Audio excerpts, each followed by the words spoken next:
Muy bien, la verdad que es un placer para mí tener la chance hoy de compartir con ustedes y con Seba una charla de media hora. A veces uno con pequeñas cosas se da cuenta de la bonomía de la persona con la que charla. Es una de las mejores personas que yo he visto en los últimos tiempos en Lanús.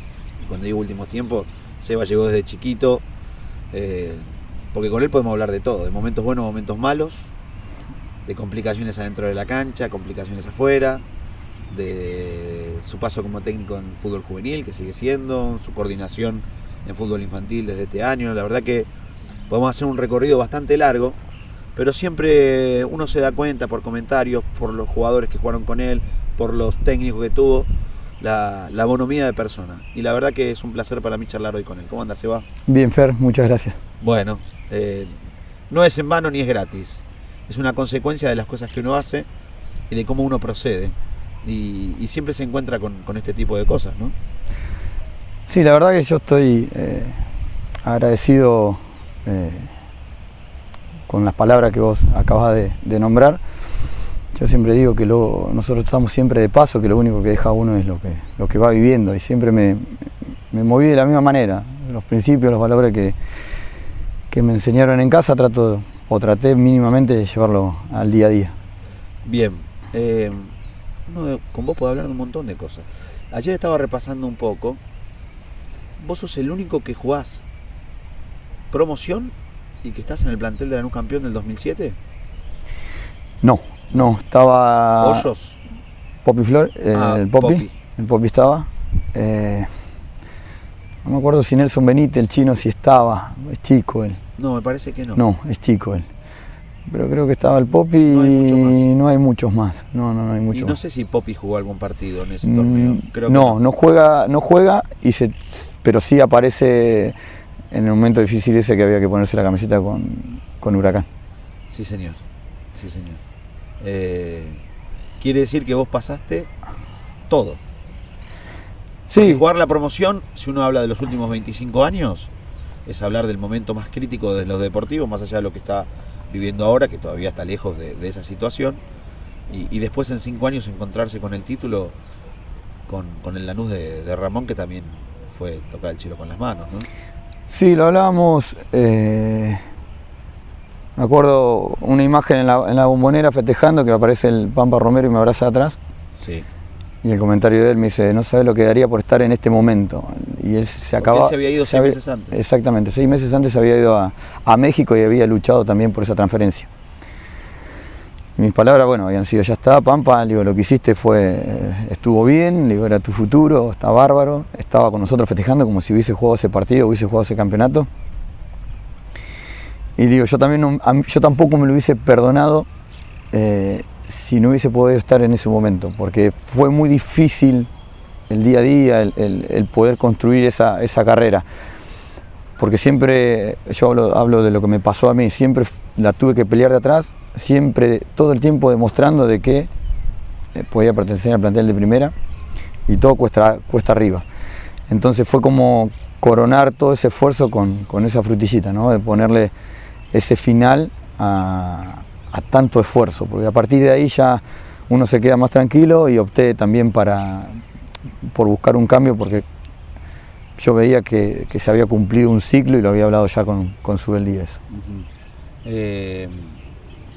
Vamos a empezar por eso. Semana previa o mes previo a la coronación. Podemos hablar de todo el campeonato, pero vos arrancás con un gol ese torneo, ¿no? A pesar de la derrota con Independiente en cancha de Racing. Con Independiente en cancha de Racing, sí, no era un dotado de los goles. Siempre digo, nunca me gustó, no era que no era un tipo que estaba todo el tiempo buscando el gol, sino me gustaba mucho más asistir en mi posición, y eso lo sentía como un gol propio. Y ese día, no sé por qué, voy al área sin miro para atrás, no había tanta gente Independiente, y me fui. Y me acuerdo que como hombre poste estaba Denny, yo con Denny había jugado en los Andes y sabía que en las pelotas paradas era un poco más distraído. Entonces tuve esa intuición de... Porque el centro lo tira Diego Valeri, y queda corto, y yo intuí que podía caer ahí. Cancha mojada, pelota mojada, solamente había que desviarla. Es un toque que hasta me parece pega en el palo, pero arranca torcido y se endereza para el campeonato, algo donde Lanús, creo, apuesta primero a la Sudamericana, que ha eliminado con Vasco, y después a partir de ahí empieza la seguidilla de triunfo. Exactamente, habíamos apostado a la Sudamericana, de hecho lo habíamos hablado con Ramón y Ramón trataba de cuidar a algunos jugadores por el desgaste que te genera la Copa. Y bueno, quedamos eliminados y bueno, veíamos que matemáticamente se podían dar los resultados y podíamos pelear el otro frente, que no era común porque el plantel tampoco era tan largo como para hacernos cargo de los dos torneos. Y así todo en un momento nos encontramos que estábamos ahí y bueno, ya el equipo venía con confianza, venía con ese empujón anímico que a veces necesitas realmente en esas situaciones y bueno, creo que todo hizo que el viaje ese sea más placentero. ¿Tenía química ese vestuario? Uno de los momentos más hermosos de mi carrera, conjuntamente con el ascenso a los Andes. Yo los comparaba y hablábamos con los muchachos, porque en ese momento más o menos todos habíamos jugado en el ascenso. Sí. Y en el ascenso lo que tenés es esto, el vestuario, que es lindo porque sabés que no hay, por alguna manera nombrarlo, no hay envidia, no te estás fijando, claro, no te fijas si el otro tiene más, si tiene menos, hay un solo objetivo. Y acá pasaba exactamente lo mismo, gente grande, gente chica, había ahí un intermedio de gente grande, gente chica y la verdad que era grato venir temprano a entrenar y después durante el entrenamiento organizar quién se quedaba a comer, cuántos éramos y hacer el entrenamiento lo más largo posible porque la verdad que disfrutábamos de venir, de quedarnos en cancha y de terminar el día, no sé, almorzando algo o haciendo algo en conjunto. ¿Tanto descansaba el grupo en Bocio, en Grayev, en los más grandes? Sí, había, el otro día le pasé a los chicos una entrevista con Juan Pibi Sorín, sí, con el capitán con el Colorado, capitán de handball, que yo vi varias entrevistas y esa me enloqueció porque hablaba de los valores. Claro, porque Juanpi le hace nota a todos los capitanes cada uno de ellos. Exactamente. Y se la pasó a los chicos justamente hablando de esto de la capitanía. Nosotros decía, hay capitanes que llevan el brazalete dentro de la cancha y hay otros capitanes que sin llevarlo lo son. Y ahí había, si bien teníamos un capitán que era el Rodo, que era chiquito, había varios que también podían cumplir el rol de los grandes. Y había muchos pibes en ese momento que tenían ese perfil. Pero quizás en su aceleración por querer ser parte del plantel grande, cometían errores o quemaban etapas. Entonces, lo más grande, en vez de enojarnos o de tomarlo a mal, lo que hacíamos era acercarlos a distintas reuniones o a distintas charlas de mesa, como para que ellos vayan viendo cómo se manejaban distintas situaciones. No sé cómo será ahora, no sé cómo es un vestuario ahora de primera, pero por lo menos en ese momento buscábamos la manera de ver esos perfiles y de llamarlos a la mesa y que ellos mismos se vayan dando cuenta de cómo se manejaban distintas situaciones. Vos decís en la mesa es porque se dividían en mesas. Sí, había mesa designada, había grupo designado, Chiquito era el que daba la directiva de se baja a almorzar de esta manera, se baja la charla técnica de otra manera, con esta vestimenta, las mesas no se cambia nadie, celular no existía. Es decir, existía, pero no se llevaba, había multa de por medio, te equivocabas de mesa, te equivocabas de chomba y había una multa. Había un reglamento que bajaba el capitán que se cumplía. Eso le da un poco de orden a todo, ¿no? Como todo en la vida, sí, como todo en la vida. A veces el orden se ve mal, pero en otras cosas te alinea, te enfoca. Pero seguramente, nosotros siempre, el mensaje que le bajamos hoy a los pibes, estás representando una institución, no van a hablar de vos, no hablan de Sebastián Salomón, sí, hablan de la institución, de Lanús. Entonces, cuando salís y concentrarse en un hotel o te toca salir con la selección, no van a hablar justamente de vos, sino hablan de la selección o hablan del equipo de. Entonces, esas pautas, esas consignas que se hablan antes de comenzar un torneo, se respetan hasta el final. Quizás el año o el campeonato que viene se cambian algunas que otras, pero en ese momento nos ponemos todos de acuerdo y se trata de respetar eso. ¿En qué momento del torneo decís, me parece que lo tenemos en el bolsillo? Tigre. Yo creo que Central fue una de las canchas más difíciles, para nosotros al menos siempre fue difícil. Yo creo que ahí el gol de Malinga acá contra Estudiantes fueron los disparadores, me parece, para decir, bueno, ¿qué hacemos, muchachos? Andamos derecho a pesar de que sí. En algún momento no le dimos bola. Es que lo hablábamos con Ramón, que en paz descanse, lo decíamos, yo le decía en la confianza ya cuando pasé del otro lado de la línea acá, que hablábamos mucho en el vestuario, le digo, viejo, nosotros no sé si te pasaba a vos, él me decía que no, porque él lo vivía de otra manera. Nosotros, antes de empezar el partido ya de local, era una situación muy estresada, muy de llevarlo bien, de saber de que hoy ganábamos, nos miramos así en la cara y decíamos, yo sabía que te miraba hoy, te veía bien y confiaba en vos. Yo podía tener una mala tarde, pero sabía que si volcaba la presión en vos, yo sabía que vos te ibas a hacer cargo.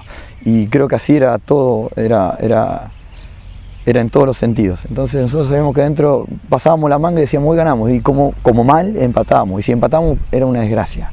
Pero sabíamos que íbamos de visitante y podíamos ganar. Es un tema de energía y de contagio y de acostumbrarse a ciertos resultados y empezar a ganar confianza. Sí, uno quizás en broma, yo era por ahí mucho de bromear dentro del vestuario, de sacar la presión desde otro lado. Lo abrazaba a Pelletier y le decía, no te preocupes, vos volcá la presión en mí que yo me hago cargo. Yo sabía que Agustín salía a la cancha y no existía la presión para él. Se hacía cargo de lo que se tenía que hacer y a veces de más. Entonces, de cierta manera le hacía saber al otro de que podés tener una mala tarde, pero vos dámela a mí, que yo algo seguramente invento o algo hago para destrezar ese momento. Y así creo que en distintas posiciones ibas confiando de tu compañero y desconfiando también a la vez, entonces el viaje se hacía mucho más fácil. Había muchos íconos, me olvidé de Agustín y también de Maxi Velázquez.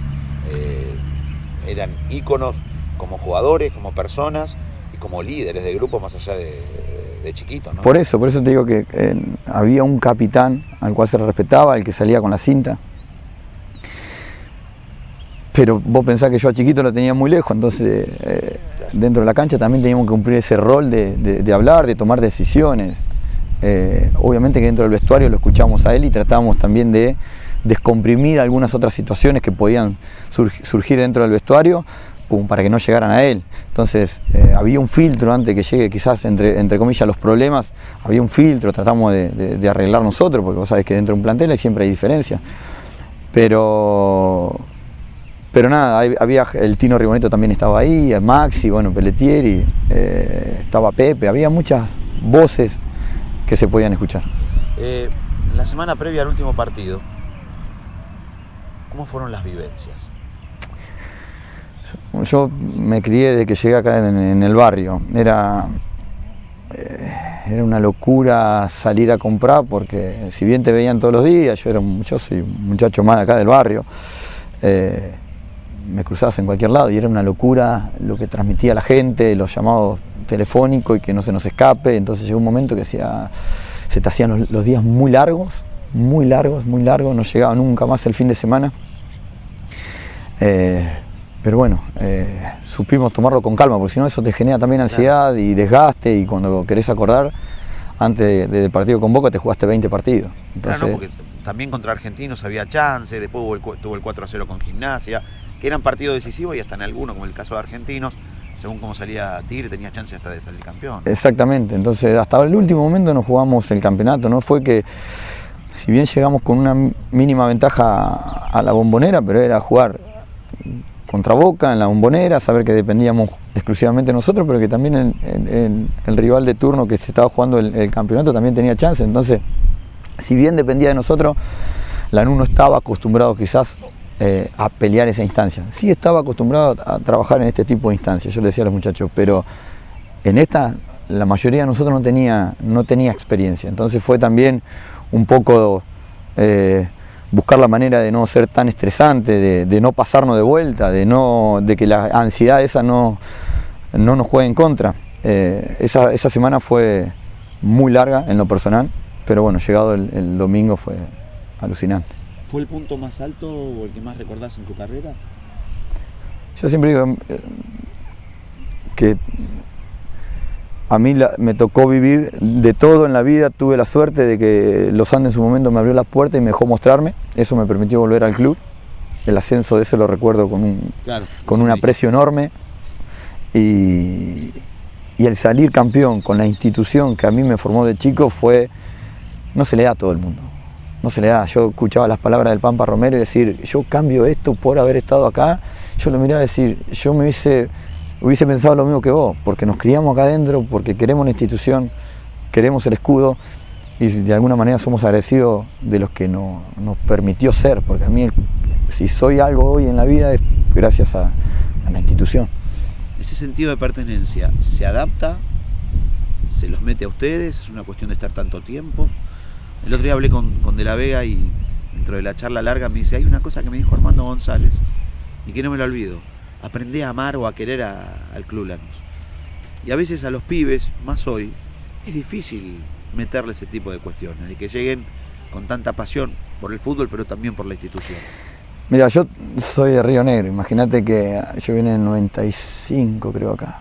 Imagínate que yo vengo a Lanús sin saber qué era Lanús, porque allá en esa época no es como ahora, llegaba los 4 grandes y nada más. Claro, aparte en el 95 Lanús hacía 3 años estaba en primera, había bajado. Exactamente, si bien sabíamos, porque pasaban resumen de primera división, en ese momento pasaban poco y nada. Entonces cuando yo llego acá era hincha de otro club.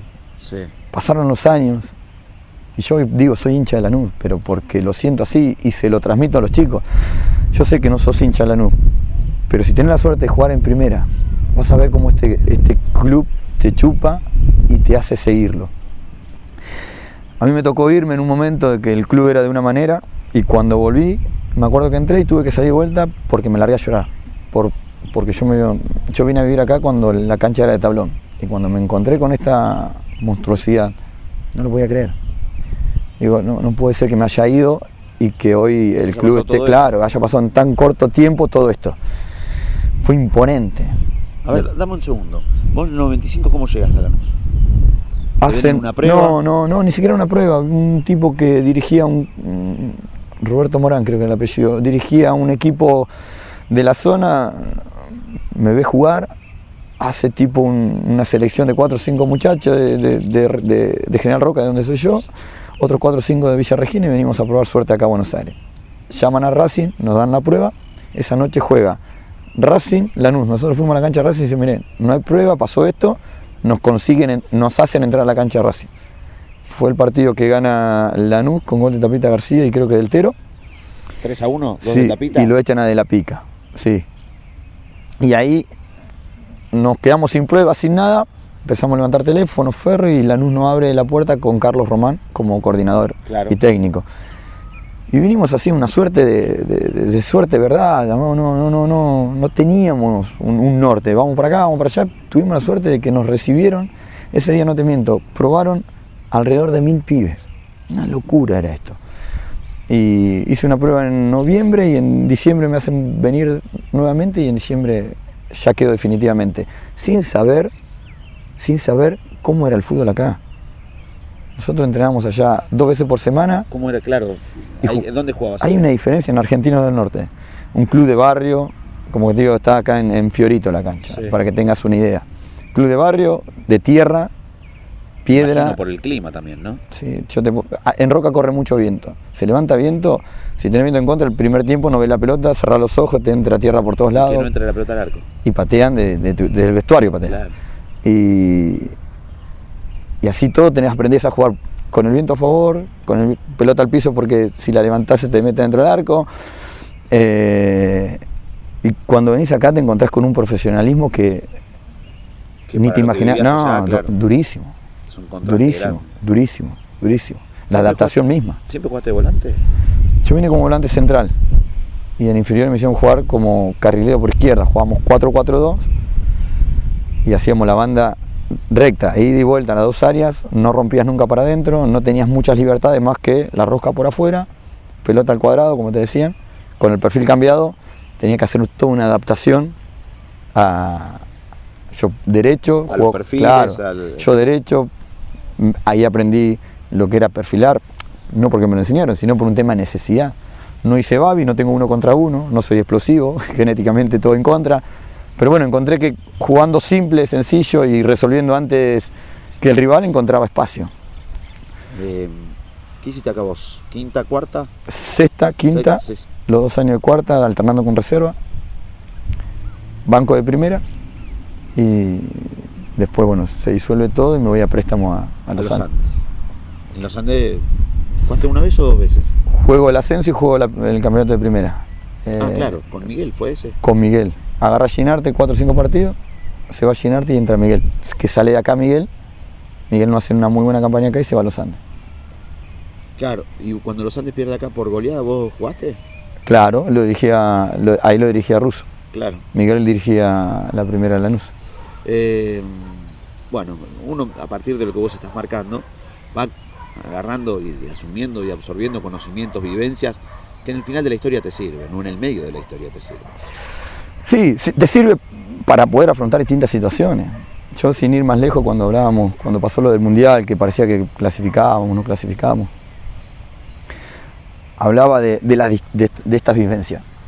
Digo, y yo lo llevaba, digo, yo voy a hablar de la selección porque justamente la selección, salvando distancia, estaba viviendo una instancia parecida a la que habíamos vivido nosotros con el tema de descender o ascender. Sí. Nada más que acá se habla de una clasificación y todo lo que significa que Argentina queda fuera del Mundial en primera rueda.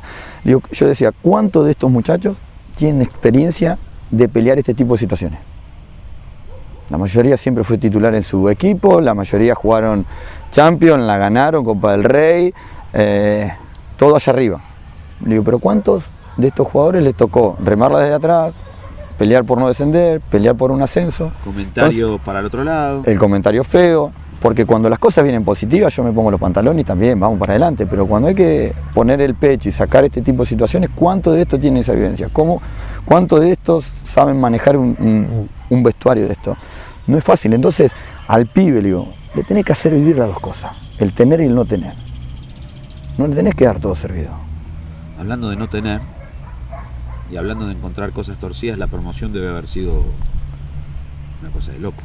Yo no te voy a contar lo que vivimos dentro del vestuario, pero sí, no fue fácil, no fue fácil saber que mirabas a tu alrededor y aparecían lesiones, aparecían dolores y mirabas para atrás y no había mucho recambio, entonces, y vos sabías que querías seguir jugando y vos tenías que demostrar porque eras un pibe que no te conocía ni tu mamá ni tu papá. Entonces, ¿qué hacías? Dame la camiseta que me la pongo y laburo. ¿Fue un vestuario difícil eso? Muy difícil. Muy difícil. Muy difícil porque había gente grande, gente de nombre. Había muchos pibes del plantel con muy poca experiencia. No es lindo jugar ese tipo de instancias. No es lindo. Sobre todo que había en el plantel había jugadores que venían de ganar la Conmebol. Entonces nosotros éramos todo oídos, si nos dejamos llevar por los grandes. Y si el grande te decía, mirá, tenés que jugar, ponete la pechera y jugá. ¿Sabes lo que eran las prácticas? Parecía que jugábamos con una mochila de 20 kilos. Y vos sabés que quizás uno en ese momento que era pibe juega con otra cabeza, no es tan consciente o no tomás conciencia de lo que te está jugando, pero el grande, el que tiene experiencia, sabe lo que se está jugando. La renovación de un contrato, el saber que seguís ahí o no seguís, miraban para atrás y tenían sus pibes, su familia, una familia que dependía de ellos. Yo lo único que quería era mostrarme y demostrar que estaba a la altura de las circunstancias. Y ahí es donde aprendés que tenés que correr, que te tenés que tirar al suelo, que tenés que defender, que tenés que atacar. El manotazo del profe Córdoba sirvió desde lo anímico. Yo creo que el profe, si bien tuvo un tiempito para trabajar, cuánto más de lo táctico, cuánto podés mejorar. Creo que haces hincapié en lo anímico y tratá de ver a quién le juega esa presión menos en contra. Pero había desde el vestuario un estímulo mayor con el profe, no sé, para mí, me lo imagino. Sí. Nosotros no estamos metidos adentro del vestuario, pero desde el grito, desde el animarte, desde generarte confianza. Vamos a jugar a cancha de Chacarita y necesitábamos sumar, porque sí. Después se venía Racing y River, partidos complicados, antes de entrar en la promoción. Y nos dice, en la charla nos dijo, si no salen los 4 del fondo y el volante central amonestado en el primer tiempo, no juegan más conmigo, una cosa así, palabra más, palabra menos, no sé si fueron estas las palabras. Terminó el primer tiempo y medio equipo amonestado teníamos. Nos tuvo que parar, nos tuvo que bajar porque éramos nos iban a echar gente. Nosotros no estamos claros, no teníamos ese margen de error, no podíamos dar un margen de ventaja, entonces nada, nos jugábamos la vida en ese momento y después teníamos partidos importantes, entonces, y no teníamos un plantel muy largo. Entonces tenía que cuidar lo poco que tenía, lo tenía que cuidar.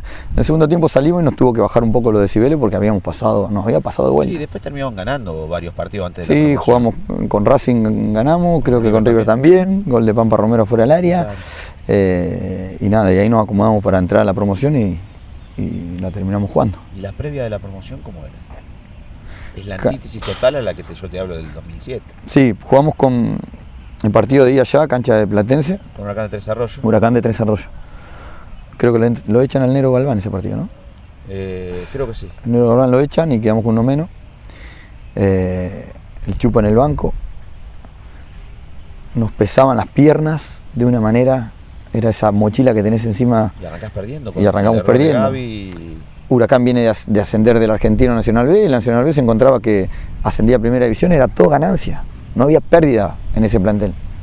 Todo lo que pudiera caer de rebote era ganancia. Y ellos jugaban liberados, sin presión, con un muy buen equipo, que a mi entender allá nos pintó la cara. El Novillo García, jugaba bien. Y la pasamos realmente feo. Después entró el Chupalopo y bueno, marcó lo que tenía que marcar.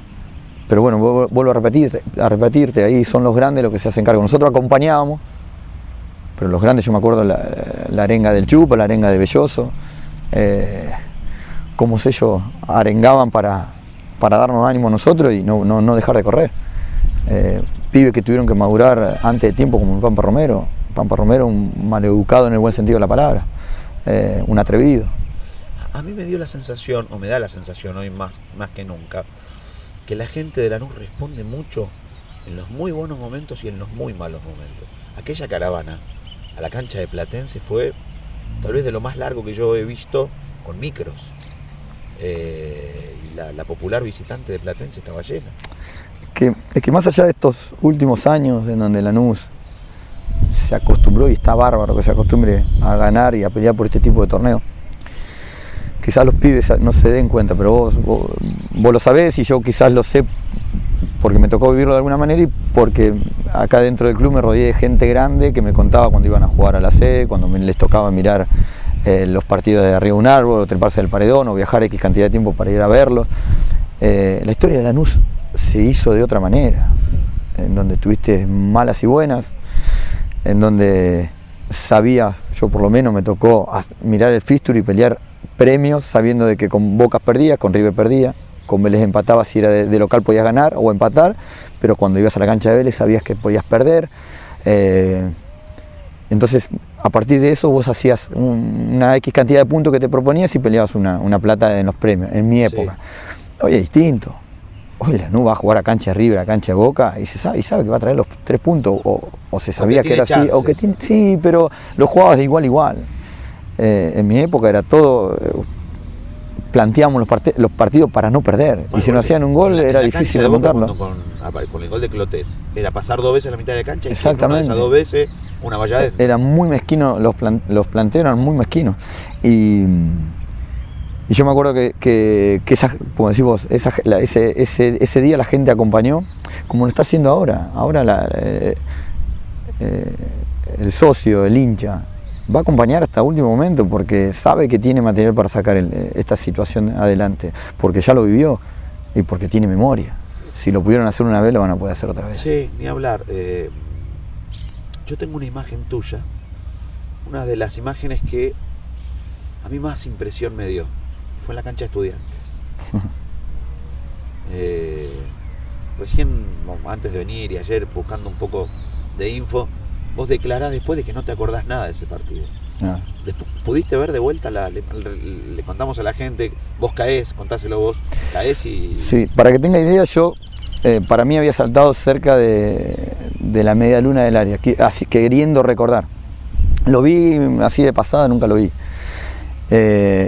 Y sé que se armó un problemita ahí con Grupo Viesa, que fue el que me tocó sin querer, porque yo después viendo la imagen, yo salto mal, yo calculo mal, salto a destiempo y cuando voy bajando, él calcula bien, salta y sin querer me toca con el codo en la sien, caigo desmayado.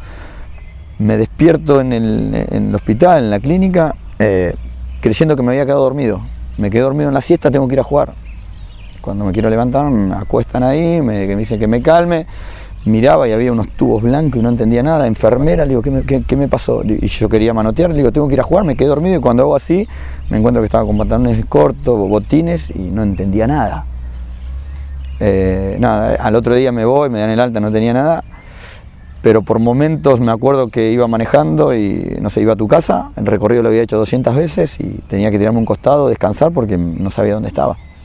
Esto el médico nunca se enteró porque si no, no me iban a dejar jugar y obviamente... lindo, muy bien, Bueno, pero no, son cosas que hay que esconderles Sí. a los médicos porque no entienden que uno quiere jugar. Habré estado un mes y pico con eso de no acordarme de algunas cosas o estar en casa y mirar en casa y digo, ¿qué hago acá? Y después arrancar de vuelta. ¿Te pasaba eso después? Sí, pero nunca no se enteraba nadie. No, era decir que era un plazo muy cortito, era un tiempo muy corto. Era sentarme, relajarme y después volver en sintonía. Pero no pasó nada, no pasó más que el golpe. ¿Nunca te acordaste de lo que pasó en ese partido? No, sí, sé que perdimos. Todo eso lo tengo en claro. Pero no por vivencia. No tengo muy poco recuerdo. Un partido raro ese, ¿no? Rarísimo porque no creo que no teníamos plantel para perder así, de hecho ese equipo no jugaba mal. En el viaje de ida a la cancha de Estudiantes, ¿pasó algo o no? No pasó nada, llegamos bien, creo que fue todo mérito fue una muy buena tarde de Estudiantes y una muy mala tarde que tuvimos nosotros. Sí. ¿Quién estaba el técnico ahí? ¿Rama? No, Miguel Brindisi. Miguel Brindisi estaba. Bueno, y ahí fue el periodo más complicado de Lanús. Sí, pero te vuelvo a repetir, no era un equipo que jugaba mal. Nosotros estábamos muy conformes con lo que nos pedía Miguel, cómo era el trato de él y cómo conducía el plantel. De hecho, cuando... una de las mejores personas que yo te conocí como técnico. Lejos. Él renuncia, se va, nosotros lo vamos a buscar a la casa porque queríamos que siga, porque sabíamos que lo sacábamos adelante. De hecho, quizás no era un equipo que no convertía goles, sí generaba muchas llegadas. De hecho, había un ping-pong, no sé si te acuerdas de Estudio Fútbol. Sí. Donde estaba Clos y Ganosa. Sí, te ponían en la tabla de quiénes atacaban más o quiénes generaban más situaciones de gol y Lanús era que empataba. Empatábamos mucho. Generamos 6, 7 situaciones de gol, por decirte algo, y el rival nos generaba uno y nos hacían los goles. Y perdíamos 1-0, perdíamos 1. Entonces, eso también llevó a la desconfianza, al no creer en lo que proponía Miguel, y nosotros dentro de la cancha estábamos muy pero muy conformes de cómo él planteaba los partidos y de cómo lo íbamos a buscar, sobre todo que lo íbamos a buscar. Nosotros veníamos de momentos de siempre esperar y siempre dar el protagonismo al rival, y yo fue el momento que más cómodo me sentí, conjuntamente con Chiche Sosa. Bueno, después llega Luis, ¿no? y Ramón, pero siempre éramos protagonistas en ir a buscar los partidos adelante y no tener que replegar. No quiero terminar la nota, vamos mucho tiempo hablando y me podría quedar hablando 2 horas más, pero quiero hablar también de tu nueva faceta como técnico. Pero antes te quiero preguntar algo, porque recién hace un ratito hablábamos de goles, de algunos caracteres. Hiciste un gol también en un repechaje de Copa, ¿no? A Libertadores. En Ecuador. Sí. En Ecuador. Pero hay una imagen que nos queda a todas, que no es con un gol tuyo. Hay una imagen que nos queda a todos, que es con un centro tuyo. En la palomita de Graciani. Sí. Porque se da en el clásico y todo, porque la podés ver de atrás, de adelante. Ese también fue un momento único. Sí. Fue sobre la hora. No, fue sobre la hora, un clásico y todo lo que significa un clásico. Habíamos hablado todas las noches pasa el médico y el kinesiólogo para preguntar si necesitas algo, si te duele algo. Y Javi Ríos, kinesiólogo del club, me pregunta cómo estamos para mañana. Le digo, estamos bien, le digo, estamos bárbaro, el plantel está bien, estamos con ganas. Le digo, mañana ganamos con un gol sobre la hora. Y nada, nos fuimos a dormir. Y cuando vuelvo al vestuario, que sea así, me abraza y él me lo hizo recordar. Yo tuve la suerte de correrla, de no darla por perdida, porque la pelota se iba al lateral, se terminaba, se terminaba, es 0-0. Fue el último desborde, el centro, Graciani no había hecho creo goles y le toca hacer el gol. De hecho, en la vida después me lleva a juntarme en un vestuario con Leo Noce, me abraza y me dice, gracias a Dios, gracias a ese gol, yo estoy laburando acá, me dice, en forma de chiste, ¿no? Sí. Pero sí, grato recuerdo. Pero fue un gol muy estético. Vos llegás y metés el chanflazo, que no va muy arriba como para que un cabeceador 9 meta el cuerpo y ganen. Es casi muy vistoso lo que hizo Graciani, cómo se tira casi horizontal, sí, y sí. mete la palmita. De hecho yo siempre le digo a los pibes, le doy el ejemplo mío, le digo, yo no tenía grandes recursos, digo, no era rápido, no gambeteaba, yo tenía un buen pase hacia adelante, creo que una buena visión de juego, te podía descomprimir lo que otros no descomprimían, y me tocó jugar por las bandas. En la banda, si no tenés 1 contra 1 es difícil, digo, yo podría estar todo el día con un lateral que no lo voy a pasar. Entonces, ¿qué entendí? Le digo, que resolviendo antes, le digo, podía ganar cosas. Entonces me paraba con los delanteros y armamos sociedades. Le digo, cuando estoy acá yo necesito que me marques esto, pero que vos me pidas dónde querés la pelota. Y practicamos eso. Y con eso construís una carrera deportiva. Vos sabés que yo hubiese imaginado que el mejor equipo que jugaste hubiese sido el de Luis, la época posterior a Ramón. No, sí, a ver, yo comparaba esto de Brindisi, cómo él hacía jugar al equipo y teníamos, nos entendíamos bien qué queríamos, pero sin duda que el del campeonato fue porque nos entendíamos de memoria, porque entrara quien entrara, más ofensivo. Sí, pero aún después del campeonato, cuando jugabas con Toto de un lado, Blanco del otro, vos jugabas en el medio, de arriba jugaba, recién lo veía Lagos y Pepe, el campeonato de Luis como técnico, a mí también me había gustado mucho. No sé si cuajaba tanto con tu mejor forma de jugar, ¿no? Pasa era que mucho más vertical ahí el equipo. Sí, tenías a Toto que era vertical, a Seba que era vertical, Agustín, el Pulpo o Fritzler eran más de contención, yo por ahí me liberaba más, jugaba más suelto y después volvía a ocupar una posición. Los roles estaban bien marcados, pero vos sabías que, a ver, acomodaba las piezas, esto es lo que te decía yo, el resolver antes. Yo hablaba con el Laucha, hablaba con Toto y le decía, parate en esta posición, mismo con Maxi. Claro. Digo, yo al Rodo le voy a ir a sacar la pelota en los pies, pero yo necesito que cuando vaya a pedirla, vos estés parado acá. Porque vas a hacer mi red de auxilio, porque si yo no encuentro a Diego Valeri de espalda del volante, voy a tratar de descomprimir el juego por tu sector. Entonces, antes de entrar a la cancha, vos ya ibas armando los movimientos para poder agilizar el juego. La zona del medio es de tránsito, es rápido. ¿En qué momento decidí ser técnico? Hablando con Luis justamente y discutiendo en el círculo central, porque, a ver, Luis te daba esa libertad. Yo con Luis tengo, sí, yo tengo una relación fuera de las canchas porque nos tocó convivir dentro de un departamento.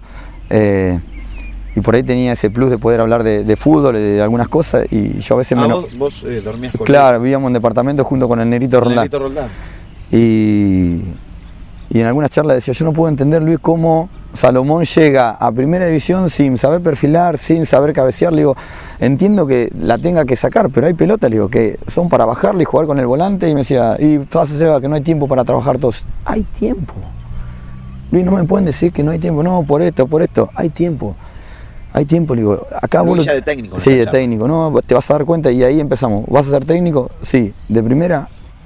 No, digo, yo si hoy me decís, se va a agarrar el plantel, no estoy preparado.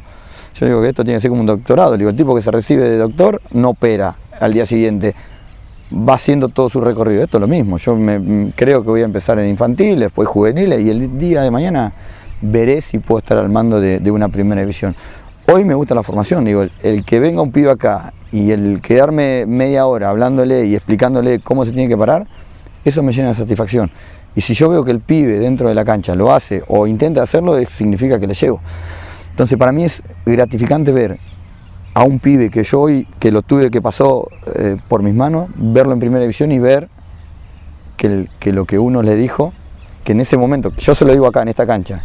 ¿De quién estás hablando? ¿Nombre propio? No importa de quién, pero yo lo tuve acá en esta cancha y le corregí un perfil, un pase o algo, y verlo hoy en primera te llena es gratificante.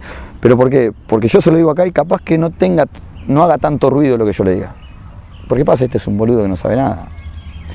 Pero cuando llega a primera división, lo termina de formar el jugador de primera. La palabra en ese momento, el jugador de primera tiene un peso, y ahí el pibe donde le dice, tenía razón aquel que me lo enseñó Vaquita en infantiles, no lo aprendí acá. Me lo enseñaron acá, me lo enseñaron acá, me lo enseñaron acá. Yo no tenía la cabeza preparada para asimilar eso, lo termino abocando acá. Hablando de acá, estamos en las canchas de fútbol infantil. En aquel momento, cuando vos llegaste al club, el generador de talentos, todos los cañones iban al fútbol amateur. Hoy la historia pasa más por el fútbol infantil, hoy sos coordinador del fútbol infantil. Sí, estando en juvenil también siempre dije, la captación que tiene el fútbol infantil es impresionante, y si se sostiene el club por cómo se sostiene es porque Infantiles tiene una captación muy buena. De hecho, yo veo las categorías y veo que el material que van a pasar para juveniles y es muy bueno. Juvenil está haciendo un muy buen trabajo de seguir, de continuar la línea de infantiles, entonces me parece que Lanús tiene material de sobra. Siempre digo lo mismo, el problema está en esa brecha que queda de juveniles y primera. Si no nos animamos a poner los jugadores, ese es el problema. Ahí yo no me voy a meter porque no me corresponde. Nosotros, como te digo, infantil y juvenil trabajan hasta ahí. Yo daba el ejemplo de cuando vino Almirón y vino Guillermo. O sea, a veces se enojaban porque no debutaban los pibes, y está bien. Yo sí voy a dirigir mañana Vélez. Yo me voy a asegurar de ganar todos los partidos. Voy a traer a fulano, mengano, que tiene 200 partidos en primera. Porque yo duro 4 partidos, no soy de la casa. Ahora, cuando sos de la casa, cuando tenés sentido de pertenencia, tenés que apostar a los pibes. El club vive de la venta de jugadores. Mínimamente 1 o 2 jugadores tienen que aparecer, si hay. El fútbol, yo veo lo que es el fútbol hoy y no es tan competitivo como parece. ¿Y en la captación? ¿Más de los que están acá alrededor o del interior? Contra River y contra los grandes, River y Boca, no puedes competir porque la billetera y lo que abarcan ellos es mucho más amplio. Capaz que ellos tengan ese distinto que todos estamos buscando. Pero Lanús forma más en equipo. Lanús te agarra un jugador y lo potencia dentro del equipo. Capaz que no tenga tanto distinto, pero sí en equipo resaltan los jugadores. Nos toca jugar con River, nos toca jugar con Boca, y vos no ves ese trabajo en cancha que sí lo ves en Lanús. Te puede gustar o no gustar, pero Lanús desde infantiles a juveniles sabe a lo que juega y se ve reflejado dentro del campo de juego. Después puede perder porque son pibes y está dentro de las posibilidades. Después, pero hay que ver cómo perdiste. Hay que ver lo que vos le vas dejando al pibe.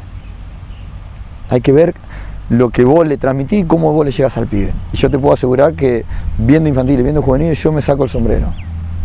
Porque tiene un sentido el juego, porque si venís a ver fútbol, ves a lo que juega, ves lo que tratan. Después te vuelvo a repetir, puede salir más, puede salir menos. Pero vos sabés que el sábado y el domingo Lanús sale a jugar a esto. Ya es un sello. Todo fútbol infantil y fútbol juvenil. Sí, yo creo que se ha ganado ese respeto, y creo que los que vienen y están trabajando acá apuntan a eso. Apuntan a eso porque el club sale a buscar esos jugadores, te los trae y no alcanza con traerlo. Vos podés traer al mejor, pero le tenés que dar laburo. Lo tenés que hacer fusionar en equipo. Y también atreverte a ponerlo. Es que ahí está la clave. Fundamentalmente para la subsistencia del club. Más allá de que uno no reniega del trabajo de Guillermo. Yo era como vos, Para mí siempre en primera tenía que haber un técnico del club. Pero te aparecen ejemplos que te van mostrando otra cosa. Que Almirón fue exitoso, Guillermo también. Pero después te encontrás con algunos coletazos que terminan en algunos inconvenientes como los que estamos viendo. Yo me quedé con las palabras de Ramón. Dice, yo perdí un año con Seba Blanco. Le venía a preguntar a Luis cómo había andado, y conociéndolo, dice. ¿Quién fue la figura? Seba Blanco. ¿Quién fue la figura? Seba Blanco. Todos los domingos la figura de Seba Blanco. Y yo me di cuenta un año después. Entonces yo a Seba le hice perder un año. Él decía eso, no le hizo perder un año. Pero hay que animarse a poner a los pibes. Hay que animarse a poner a los pibes. Obviamente con una base de muchachos que sepan contener y sepan manejar a esos pibes. Pero hay que animarse. Seba, un placer, No. Un gusto. Podríamos charlar un rato largo, pero después Pato tiene que editar y tiene que entrar todo en el programa y él va a tener que decidir qué es lo que va. Pero sin dudas siempre es muy claro charlar con vos. Tenemos 10 millones de vivencias más, pero estas creo que son las más importantes. El mismo que levantaste la copa en cancha de Boca fue el que defendiste la camiseta en la promoción, el que tuviste que ir a otros clubes para hacerte como jugador, el que armaste tu familia también aquí en Lanús y que hoy sos técnico. El futuro dirá si es primera, si es coordinador general, pero siempre ligado al fútbol. Como siempre, muchas gracias por atendernos. No, el agradecido soy yo, no solo a vos, a la institución que me da la posibilidad de seguir creciendo humanamente y profesionalmente. Entonces, cuando quieran, nos sentamos otra vez a hablar. Así pasó Seba Salomón. Hacemos la pausa y venimos para cerrar el programa.